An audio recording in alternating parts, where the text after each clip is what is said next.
자, 오늘은 제 17과입니다. 예수님은 누구신가 제 17과 16과는 내가 길이요 그 말씀이었죠. 오늘은 내가 곧 진리요입니다. 18과는 내가 생명이요 이 말씀입니다. 요한복음 14장 6절 예수님이 친히 말씀하시기를 내가 곧 길이요 진리요 생명이다 말씀하신 데에서 이렇게 세 부분 길과 진리와 생명, 오늘은 가운데 토막 진리에 대해서 말씀을 드리려고 합니다. 자, 이 진리가 왜 이렇게 중요한가? 먼저 우리가 이것부터 생각을 해봐야 돼요. 우리 서울대학교의 모토가 뭐냐? 서울대학교의 그 배지에 보면은 라틴어로 Veritas Lux Mea 이렇게 써져 있습니다. 이게 무슨 뜻입니까? 진리는 나의 빛이라는 말씀입니다. 그러면 고려대학교는 어떠한가? 고려대학교에도 교훈이라고도 할 수 있고 모토라고도 하고 뭐 이렇게 얘기하는데 세 가지를 썼어요. 고려대학교는 자유, 정의, 진리 이렇게 말했습니다. 연세대학교는 또 어떤가? 연세대학교는 우리 성경 요한복음 있는 그 말씀 그대로 가지고 8장 32절 진리가 너희를 자유롭게 하리라 이 말씀이 모토입니다. 그러니까 한국의 대표적인 3개의 대학교를 보면은 이 세 개 대학교의 그 교훈에 전부 진리라고 하는 말이 들어 있습니다. 그래서 이 진리라고 하는 게 얼마나 중요한가 이걸 우리에게 새롭게 깨닫게 해주는 것입니다. 미국에서 제일 유명한 대학교가 우리는 보통 하버드라고 그러죠. 하버드 대학교 그 외에도 예일 대학교, 스탠포드 대학교 뭐 이런 대학교들 많이 있지만은 자, 하버드 대학교는 모토가 뭐냐?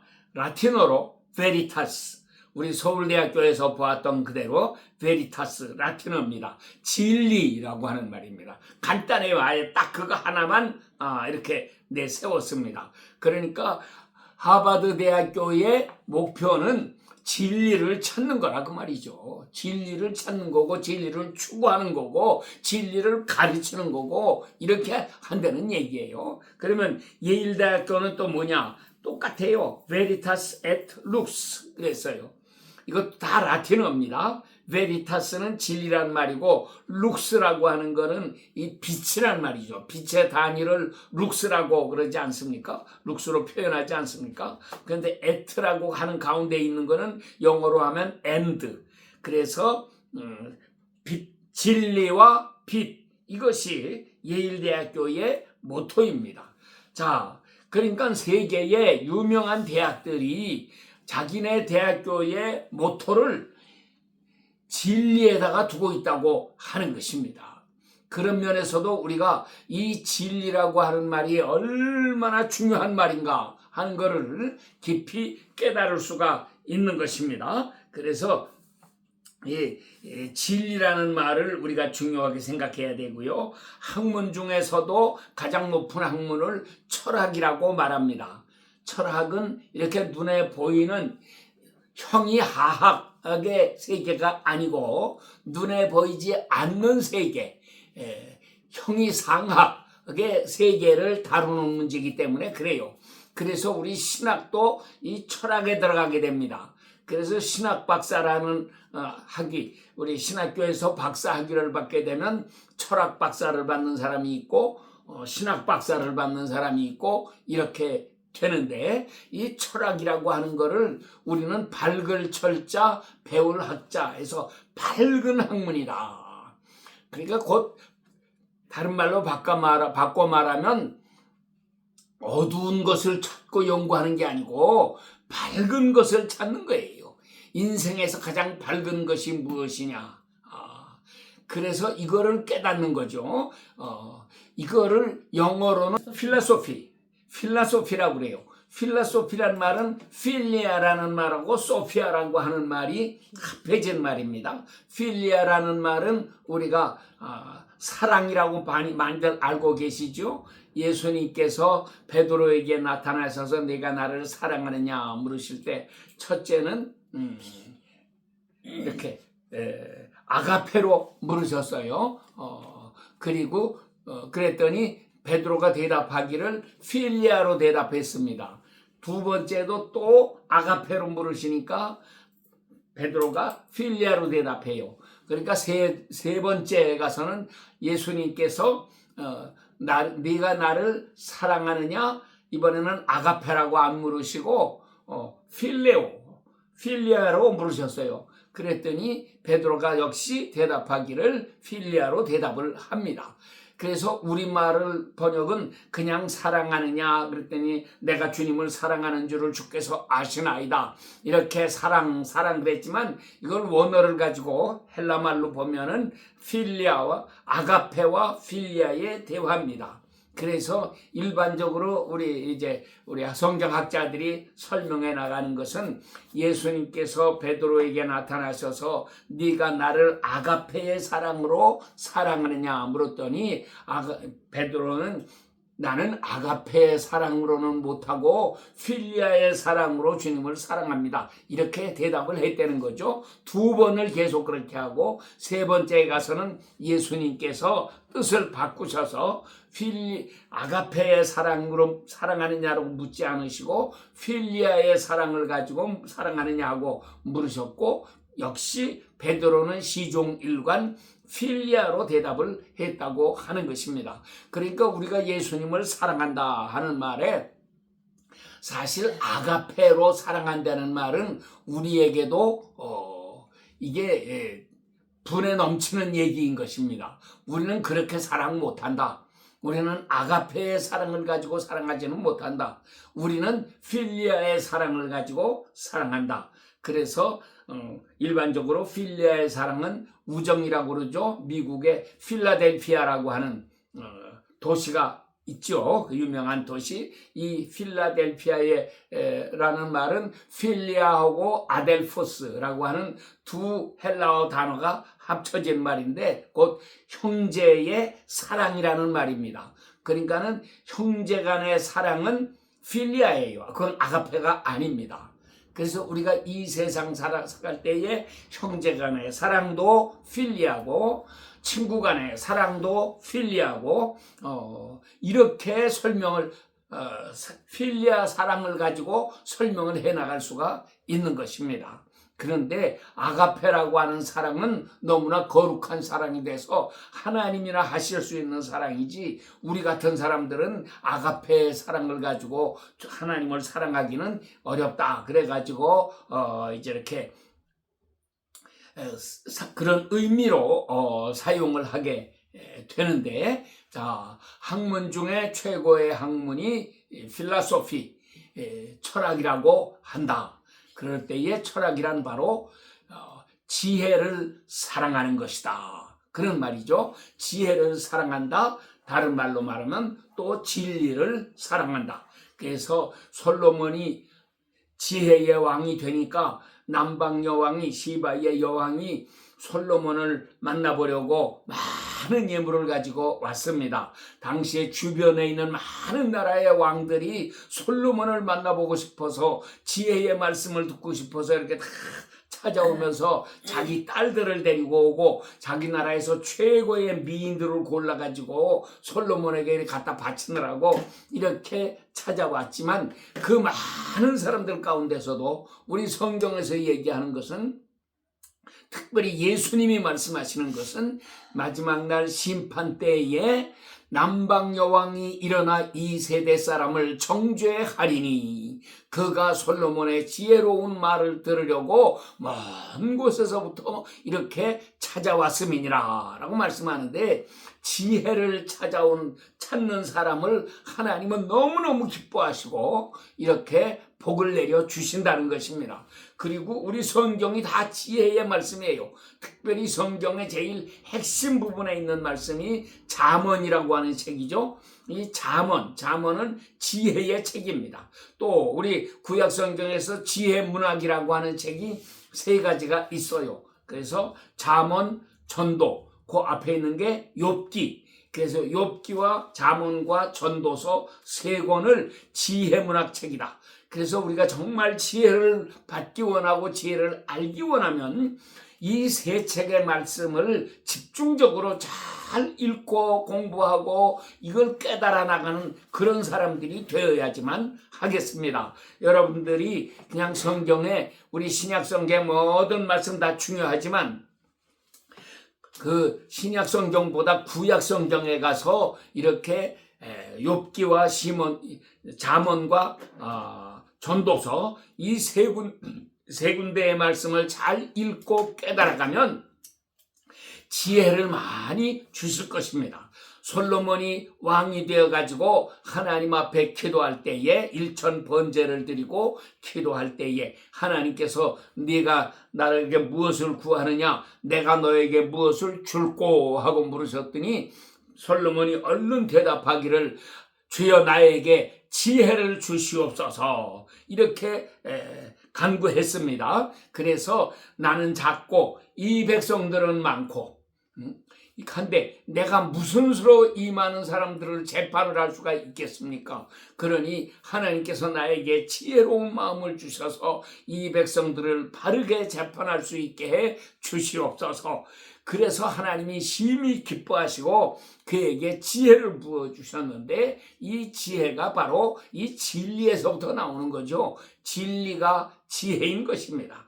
태초에 말씀이 계시니라 이 말씀이 하나님과 함께 계셨으니 이 말씀이 곧 하나님이시니라. 요한복음은 이렇게 시작을 하죠. 그런데 이 하나님의 말씀 속에 무엇이 있었느냐? 그 안에 생명도 있었고 빛도 있었고 다 들어있어요. 그런데 이 말씀이 육신이 되어서 예수님이 되셨는데 육신이 되어서 세상에 태어나신 분이 예수님이신데 그 예수님께는 은혜와 진리가 충만하더라. 이렇게 요한복음 1장 14절과 17절 2군데에 거듭해서 이렇게 강조하고 있습니다. 그리고 예수님이 사마리아 여인과 말씀하실 때에도 사마리아 여인이 예배에 대해서 물으니까 예수님께서 대답하시기를 예루살렘에서도 말고 이 산에서도 말고 오직 어떻게 예배하라고요? 성령과 진리로 예배하는 자를 하나님이 찾으신다. 그러니까 너희는 성령과 진리로 예배를 해라 말씀하셨어요. 우리 성경은 성령과 진리라고 번역하지 않고 영과 진리로 그랬고 미국 성경들도 영어 성경들도 거의 다 그렇게 했는데 그래도 성령과 진리라고 제대로 번역한 성경도 있습니다. 왜 내가 이걸 얘기하느냐? 영으로 예배한다는 거는 우리에게 그게 무슨 뜻인지 깨달아지지가 않아요. 영으로 예배한다는 건 나의 영을 가지고 예배한다는 얘기인데 이게 고린도전서 14장에 방언과 예언에 대해서 설명을 하면서 영으로 예배하는 게 무언가를 가르쳐줘요. 영으로 예배하는 거는 방언으로 예배하는 거다. 방언으로 찬송하는 거다. 심지어는 방언으로 설교하는 거다. 이거는 영으로 하는 거죠. 그런데 그래서 영으로 예배하는 게 아니고 성령으로 예배를 해야 된다. 우리가 다 성령의 충만함을 받고 성령이 인도하심을 따라서 그렇게 하나님 앞에 예배하고 기도도 성령으로 기도하고 찬송도 성령으로 찬송하고 말씀도 성령으로 전하고 또 듣고 깨닫고 이 모든 것이 성령 안에서 이루어져야 하는 것입니다. 그런데 성령은 곧 진리의 영이잖아요. 그러니까 성령과 진리로 예배한다. 이 성령도 진리니까 진리와 진리로 예배한다. 하나님은 진리로 예배하는 자들을 찾으십니다. 이런 면에서 너무너무 이 말씀이 중요한 것입니다. 그러면 동양 사람들은 어떻게 생각하느냐? 동양 사람들은 이 진리를 도라고 그랬어요. 도. 그래서 노자의 도덕경, 도경과 덕경 두 개를 합해가지고 도덕경 모두 81장까지 되어 있고 글자 수로 딱 5,000자입니다. 그러니까 참 어떻게 이렇게 글자도 딱 수요를 맞춰가지고 5,000개의 글자로다가 해놨는지 이것도 신기하지만 그러면서도 내용이 반복되는 게 없이 아주 다양하게 인생이 어떻게 살아야 되는가, 우주는 어떻게 생겨났는가, 우주의 원리가 무엇인가 이런 거를 아주 진솔하게 표현해 놓은 책이 도덕경이라고 하는 책입니다. 이게 다 진리의 책인 것입니다. 그런데 특별히 우리가 주목해야 되는 책은 이 중국의 4대 기서라고 그러죠. 아주 기이한 책입니다. 이 책 가운데 서육이라고 하는 책이 있어요. 이 4대 기서에 삼국지도 들어가고 초한지도 들어가고 이렇게 하지만 거기에 서육이라고 하는 책이 들어갑니다. 서육이는 어떤 책이냐? 여러분 서육이가 누구의 얘기입니까? 이것이 손오공 이야기잖아요. 사람을 이렇게 원숭이처럼 묘사해가지고 삼장법사가 천축국에 가는데 왜 나라에서 삼장법사 가장 도가 높은 스님을 찾아가지고 가서 경전을 받아와라, 경전을 가져와라 하고 해서 천축국으로 보냅니다. 이 천축국이라고 하는 것이 지금으로 치면은 인도를 말하는 거죠. 인도에 가서 아마 석가모니가 태어난 나라를 인도라고 생각을 해가지고 그렇게 했던 것 같아요. 그런데 삼장법사가 이렇게 떠날 때에 이 삼장법사를 호위하고 그렇게 같이 다녀올 수 있도록 보호하기 위해서 손오공과 저팔계와 사오정 이 세 사람을 보내는데 이 사람들을 전부 이렇게 짐승으로 묘사를 해가지고 따라가게 하는 것입니다. 자, 그게 이제 서유기. 그래서 거기까지 가는 동안 오는 때도 많이 시험이 있긴 있었다고는 하는데 가는 동안에 뭐 108번인가 많은 어려움을 겪습니다. 이게 108번뇌라고 하는 것과 연결을 시켜가지고 108번의 많은 역경을 거치게 되고 그거를 다 이기고 드디어 천축국에 가서 불경을 받아가지고 왔다. 그래서 그 불경을 가지고 와서 백성들을 가르치게 되니까 백성들이 다 선한 사람이 되고 그래서 나라가 새롭게 발전하게 되었다 하는 얘기를 기술한 것이 서육이라고 하는 책입니다. 그러니까 옛날에 이 상당히 도가 높고 공부를 많이 하고 한 사람들이 생각할 때에도 우리 인생을 가장 기름지게 하고 행복하게 만들고 향기롭게 만들 수 있는 길이 무엇인가? 이것은 바로 도를 깨닫게 해줘야 된다. 다른 말로 진리를 가르쳐야 된다. 그러니까 우리 백성들에게 진리를 가르치지 않으면 인생은 바르게 살아갈 수가 없다고 하는 거죠. 그래서 인생은 다 잘못될 수밖에 없는데 우리 사람이 다른 짐승들하고 다른 것은 뭐냐? 짐승들은 그렇게 배운다는 게 필요가 없어요. 짐승들에게 도가 무슨 필요가 있겠습니까?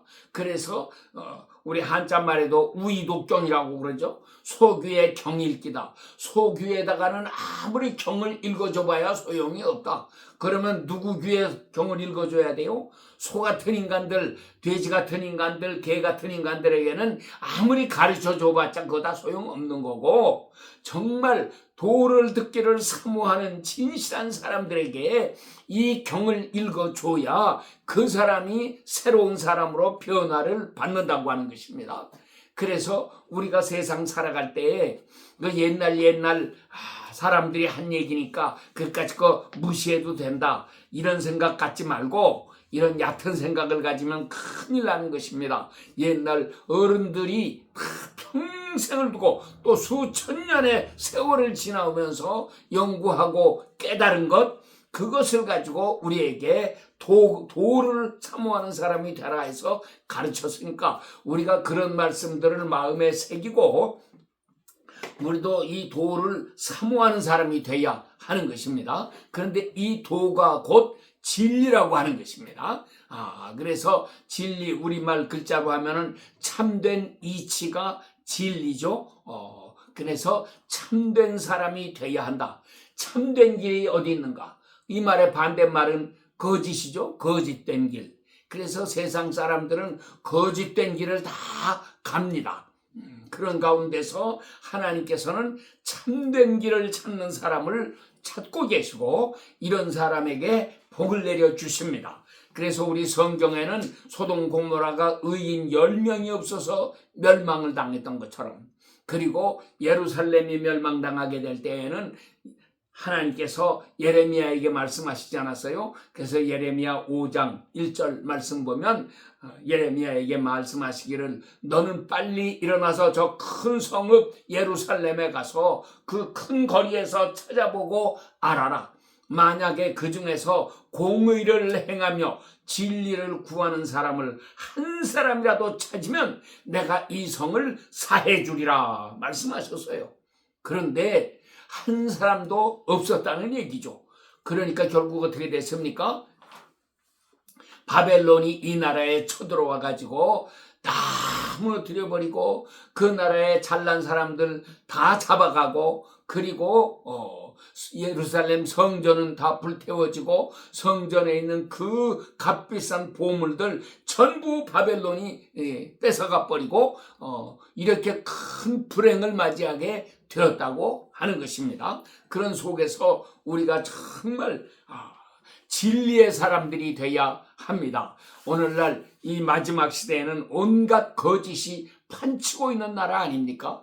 특별히 우리 한국은 보세요. 이 거짓의 무리들이 얼마나 가득합니까? 특별히 거짓이 어디에서 영향을 받아요?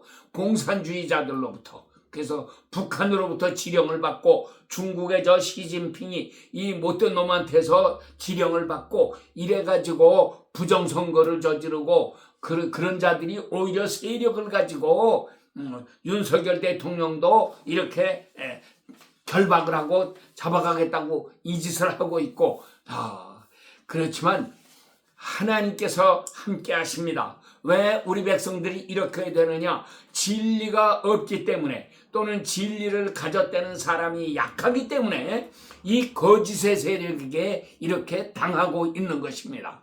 우리 성도 여러분들은 정말 진리를 사모하는 사람들이 되고 진리로 무장하는 사람들이 되고 이래가지고 이 악한 세상을 이겨나가야지만 하겠습니다. 이런 진리의 사람들이 한 사람 한 사람 늘어날 때마다 그래서 우리나라는 더욱 튼튼해지고 더 새로워지고 우리나라에 훌륭한 인재들이 많이 일어나게 되고 이렇게 해서 하나님을 기쁘시게 하는 거룩한 새 역사를 이루어 나가게 될 것입니다. 그래서 또 노자가 이렇게 도덕경을 얘기하고 했을 뿐만 아니라요, 서유기라고 하는 책을 통해서 또 이렇게 도를 가진 사람, 진리의 책을 가지고 와서 가르치면은 백성들이 다 바르게 된다. 이 땅이 태평성대가 되고 행복한 세상이 된다. 옛날 어른들도 그렇게 생각을 했어요. 그런데 우리는 옛날 그 서유기를 쓴 사람이나 노자가 얘기하던 노자 같은 사람들보다도 비교도 할 수 없을 정도로 위대하신 하나님께서 친히 이렇게 우리에게 성경을 내려주시고 이 성경을 읽고 공부하라고 하셨는데, 오늘의 가장 큰 문제는 이렇게 귀한 책을 우리에게 주셨어도 우리가 성경을 읽지 않는다는 거죠. 성경을 모른다고 하는 거죠. 그래서 성경에 캄캄하면 마귀에게 다 속을 수밖에 없습니다. 한국에 왜 이렇게 붉은 무리들이 번성하고 아주 극성을 부리고 우리를 멸망길로 끌고 들어가고 있느냐?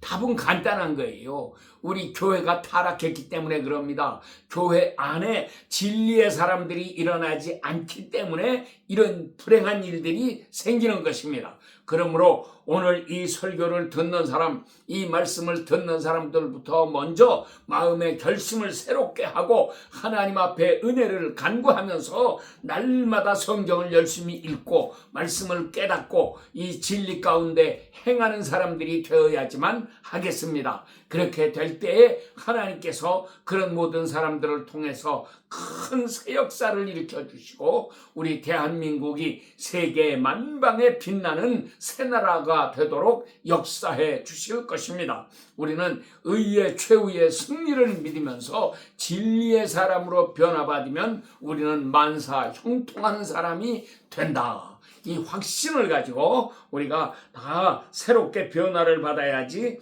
하겠습니다. 자, 그러면 진리가 없을 때에는 어떤 불행이 찾아오는가? 잠깐 둘째로 우리가 이것을 생각해야 됩니다. 호세아 4장 6절에 이 백성들이 지식이 없으므로 망하는도다 하고 말씀을 하세요. 지식이 없으면 그러니까 무슨 지식입니까? 하나님을 아는 지식, 곧 진리이신 하나님을 아는 지식이 없으면 망할 수밖에 없다고 하는 것입니다. 그 하나님을 아는 지식이 진리를 아는 지식이죠. 진리를 깨닫는 지식입니다. 하나님을 잘 알게 되면 하나님은 그런 사람을 통해서 놀라운 새 역사를 이루어 주시고 영광을 나타내 주십니다. 그러므로 우리가 이 나라를 살리기 위해서 세계를 살리기 위해서도 이 진리의 지식을 가진 사람이 되어야지만 하겠습니다. 또 로마서 10장 2절과 3절에 보면 바울이 자기 동족인 유대인들을 바라볼 때에 마음에 안타까움이 있고 간절함이 있어요. 그러면서 하나님 앞에 호소하는 게 그것입니다. 내가 내 백성들을 볼 때에 내가 너무너무 마음이 아프고 괴롭다 하고 고백을 합니다. 그러면서 우리 백성들이 하나님의 백성이라고 하는데 그래서 하나님께 열심은 가지고 있지만 뭐가 빠졌다고 그래요? 열심만 있고 가장 핵심 알맹이가 빠졌습니다. 그게 뭡니까? 그게 지식이 없다고 하는 거예요. 오늘날 우리 크리스천이라고 하는 사람들은 어떨까요? 나는 다 마찬가지인 것 같아요. 열심들은 있어요. 그래서 교회에서 뭘 하자 그러면은 와 달려들어서 열심히 하고 헌금도 하고 합니다. 무슨 사회 봉사도 하고 이런 일들을 열심히 해요. 캘리포니아에 산불이 나니까 우리 한국 사람들이 다른 나라 사람들은 그렇게 오는 사람이 없는데 우리 한국 사람들은 막 다 와가지고 수고하는 소방관들 음식도 갖다 주고 막 여러 가지 필요한 물자도 주고 밤에 춥고 그러니까 담요 같은 것도 갖다가 나눠주고 이렇게 하면서 그런 민족이 세상에는 없다고 하는 거예요. 그런데 더 중요한 것 하나님께서 우리에게 요구하시는 것은 지식을 가진 사람이 되어라. 그래서 그냥 겉으로만 열심히 있는 사람 되지 말고 지식을 가진 사람이 되라고 하는 것입니다. 우리나라에 기도하는 사람은 많이 있는데 아쉬운 거는 진리, 하나님의 말씀을 가진 사람은 너무 적다고 하는 것도 우리에게 큰 아픔이고 슬픔입니다. 그래서 우리는 기도도 많이 해야 되지만 동시에 하나님 말씀을 깊이 깨닫는 사람이 돼야 합니다. 여러분 보세요. 저 지난번 우리 국회의원들 종교를 조사했더니 국회의원 300명 가운데 기독교라고 답을 쓴 사람이 뭐 70%나 뭐 얼마인가 그렇게 된대요. 70%면 얼마입니까? 그 사람들이 저 국민의힘이라고 하는 보수당에만 있는 사람입니까? 아니에요. 저 민주당이라고 하는 좌파당에도 그런 사람들은 가득하게 있어요. 그런데도 이 사람들이 예수님을 믿는다고 하면서도 사상은 빨갱이야. 사상은 친중, 종부, 종중, 여기에 굴복하고 사는 사람입니다. 중국 사람들은 자기네들을 세계의 중앙이라고 해서 센터라고 해서 중국이라고 썼어요. 가운데 중자를 써서. 그런데 내가 볼 때는 그게 중심 국가가 아니고요. 중간 국가입니다. 군대의 계급장도 소위, 중위, 대위 그러죠. 영관급도 대령, 중령, 소령. 그러니까 대령과 소령 사이에 중령이에요. 별자리도 마찬가지입니다. 춘장, 소장, 그 다음에 중장이에요. 별 3개는 중장, 4개가 대장. 이렇게 되는 것처럼 중자는 가운데 중자예요. 저 사람들은 자기네는 센터라고 설명을 하지만 너희는 중심이 아니야. 센터가 아니고 너희는 중간이다. 아무리 덩치가 큰 것 같아도 결국은 중간밖에는 안 됩니다. 용을 써도 너희는 중간밖에 안 되는 거다. 혼자서 선진국이라고 큰 소리 치지만 아무리 발버둥 쳐봐야 너희는 중간밖에는 안 되는 인간들이다. 중요한 건 뭐예요? 정말 중심이 되려면 우리가 진리를 가진 사람이 되어야 하는데 공산당은 절대로 진리를 가질 수가 없습니다. 오히려 진리를 대적하고 중국에서 옛날 그 교회당 이런 거를 다 까부수고 하는 거 우리가 다 보지 않았습니까? 이렇게 정말 이 마지막 때에 하나님을 높이 알지 않으면 우리는 바른 길을 갈 수가 없는 것입니다. 또 요한복음 8장 44절에 예수님이 이 사탄 마귀에 대해서 설명하시면서 그는 너희는 너희의 아비의 욕심을 행하려고 하는구나. 그러니까 너희 욕심을 채워라. 그러고 책망을 하세요. 그래서 사탄은 첫째 욕심쟁이요. 둘째 그는 처음부터 살인한 자요. 그의 속에 진리가 없으므로 말할 때마다 거짓을 말하나니. 그렇게 말씀하시잖아요. 그러니까 진리가 없으면 다 거짓말쟁이가 될 수밖에 없습니다.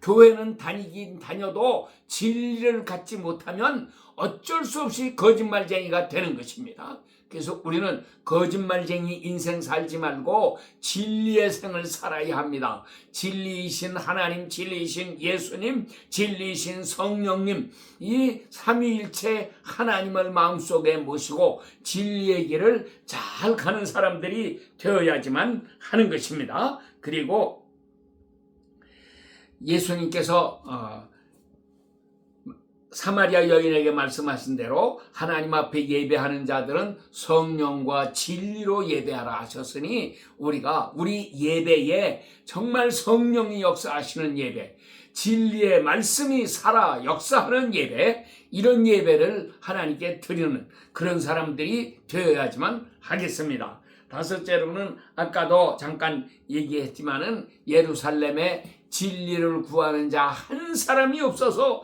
결국 이 예루살렘은 멸망을 당하고 성전은 다 불타버리고 백성들 중에서 잘난 사람들은 다 포로로 잡혀가고 이 큰 불행을 만났습니다.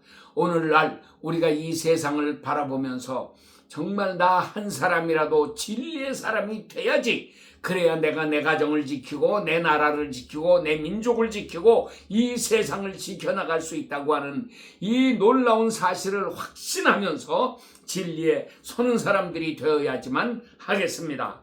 또 그러면 진리를 가진 사람은 어떤 행복을 가지게 될 것인가? 자, 요한복음 8장 32절에 진리가 너희를 자유롭게 한다 그랬습니다. 진리를 가진 사람은 자유를 맛보며 삽니다. 세상 환경이 어떻게 변하든지 진리를 가지면 자유가 충만합니다. 자, 둘째로 진리의 사람은 거듭난 사람이고 하늘에 속한 새 사람이 된다. 소속이 바뀌는 거예요. 이 세상 소속이 아니고 하늘나라 소속이다. 그래서 빌라도가 예수님께 네가 왕이냐 하고 물었을 때 예수님께서 맞다, 내가 왕이다. 그렇지만 내 나라는 이 세상에 속한 것이 아니다 라고 말씀을 하셨어요. 우리도 진리를 가지면 소속이 바뀝니다. 천국 소속이 되는 것입니다. 그래서 이 세상 것은 다 초계와 같이 여기고 세상 헛된 것에 마음 뺏기지 아니하고 우리가 늘 하늘나라를 바라보면서 사는 사람이 되고 그런 사람이 틀림없이 천국 백성이 되는 것입니다. 우리가 이렇게 진리의 사람들이 되시기를 축원합니다. 자, 셋째는 요한복음 17장 17절 아버지의 예수님께서 기도하시면서 그러세요. 아버지의 말씀은 진리니이다. 주여 우리를 진리로 거룩하게 해 주시옵소서 하고 기도하는데요. 우리를 진리를 가지면 우리가 거룩해집니다. 성경을 한마디로 요약하면 뭡니까? 내가 거룩하니 너희도 거룩할지어다. 우리에게 거룩함을 요구하십니다. 하나님이 거룩하시니 하나님을 닮은 거룩함을 가져야 된다고 하는 거예요. 우리가 구원의 확신이 있느냐 없느냐 그런 거를 무슨 이론을 가지고서 내가 교회 나왔으니까 택함 받은 사람이다 뭐 이런 식으로 설명하려고 하는 거는 참으로 어리석은 사람이고 이게 마귀의 거짓말입니다. 우리가 성령을 받아서 거룩한 사람으로 변화받아 하나님의 거룩한 성품을 가질 때에 진리의 사람이 되고 하늘나라 백성이 되는 것입니다. 내 자녀들은 내 씨를 받은 사람이어야지만 하는 거예요. 내 씨를 받지 않은 사람은 내 자식이 아닙니다. 마찬가지로 하나님의 씨를 받지 않은 사람은 하나님의 자녀가 될 수가 없는 것입니다. 그러므로 하나님의 씨를 우리가 다 사모해야 되는데 그 씨가 뭐냐? 그 씨가 바로 하나님의 말씀 아닙니까? 이 진리인 거예요. 진리를 우리가 받아서 마음속에 진리를 모시고 살아가는 그런 사람들이 돼야지 하겠습니다. 자, 아담과 하와가 선악과를 따먹고 나서는 이들은 영적인 분별력을 잃어버리게 되고 마귀의 거짓말에 속아가지고 결국 그들은 타락하고 말았고 에덴 동산에서 쫓겨나고 말았고 인생이 불행해지고 그 사람들뿐만 아니라 자기의 모든 후손들에게까지도 이렇게 하나님을 모르고 살게 만들고 하나님을 피해 도망가며 살게 만들고 그리고 진리를 대적하는 자가 되게 만들고 이런 큰 불행을 당했습니다. 우리가 이런 말씀을 마음에 다시금 기억하면서 우리는 진리이신 하나님과 동행하고 하나님을 더욱더욱 사랑하는 사람들이 되어야지만 하겠습니다. 요한 3서 3절과 4절에서는 사도 요한이 말씀합니다. 너희가 진리 안에서 행한다 하는 말을 들으니 내가 기쁘도다 말씀하면서요, 나는 너희들이 진리 안에서 행한다 하는 말을 듣는 것보다도 더 큰 기쁨이 없다 하고 고백을 합니다. 하나님이 제일 기뻐하시는 게 뭐냐? 우리가 진리 안에서 행할 때입니다. 진리 안에서 살면 하나님은 영광을 받으시고 우리를 더 큰 진리의 자리 그리고 은혜의 자리, 생명의 자리, 행복의 자리로 이끌어 주십니다. 여러분들 모두에게 이 놀라운 은혜가 더욱 충만하게 되시기를 축원합니다. 아멘. 자, 함께 기도하겠습니다.